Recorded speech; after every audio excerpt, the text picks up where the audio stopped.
Hi, this is Luke Johnson with Poser to Pro, and I was going to show you a couple of things that I find really useful whenever I'm doing CSS editing and stuff. And this is stuff that anyone can do. I'm actually in Chrome right now. I selected this window in Chrome mainly so that you could see most of what I'm doing. This is the article I wrote, HTML from a beginner's perspective. And if you look in here, I say, what about CSS? And this is what this video is in reference to. I'm going to try to show you a couple of things you can do with Google Chrome when it relates to CSS.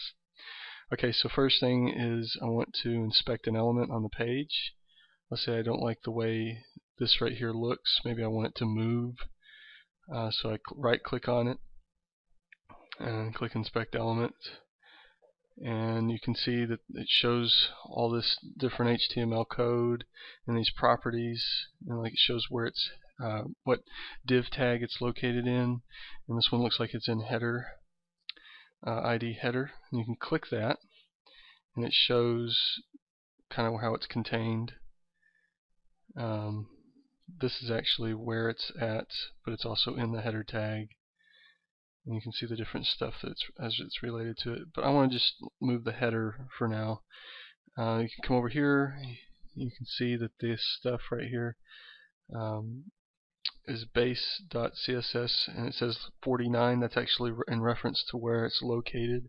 Like if you have FTP access, maybe use FileZilla, you can go to your base.css file and edit this. But what I'm going to show you is just kind of something you can do right here on Chrome, is you can edit it yourself to whatever you like. And so let's say we're going to make it, we want more space between it and the content, so I just make it maybe 50. That gives a lot of space, you can tell. But originally it was, if you hover over, usually it shows 2.5. So I'll just do undo, and that's what it is, and that looks good actually. But let's see about the top. You can move the top. Let's say you want it a bigger, like maybe 80. You can moves it way down. And this is English measurement, I believe, is what the EM stands for.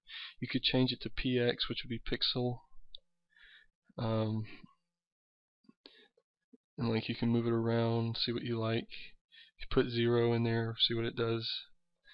Let's do 35. Okay, so it moves it a little bit. 100. And that looks like basically what it was. It was 6 English or EMs. Again, I don't know what EMs stand for. Usually I do everything in pixel. Let's just do undo. And I'll undo again. Nope. Let's just go back to 6 then.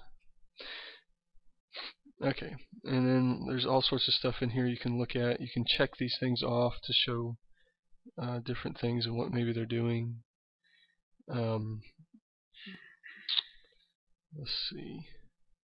This is layout CSS, and this is the border width.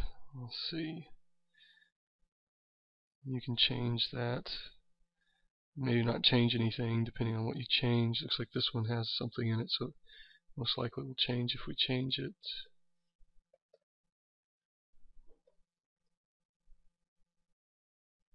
I guess it won't. Anyway, I just wanted to show you this. They have this color thing right here. You can change color. This is the border color. Let's see if this does anything. We'll change it to a different color. I can get to it.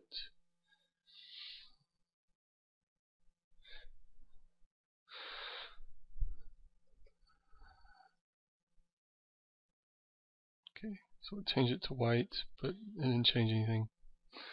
Let's see if there's anything else. I think that's all I really want to show you. You can do this for just about any website.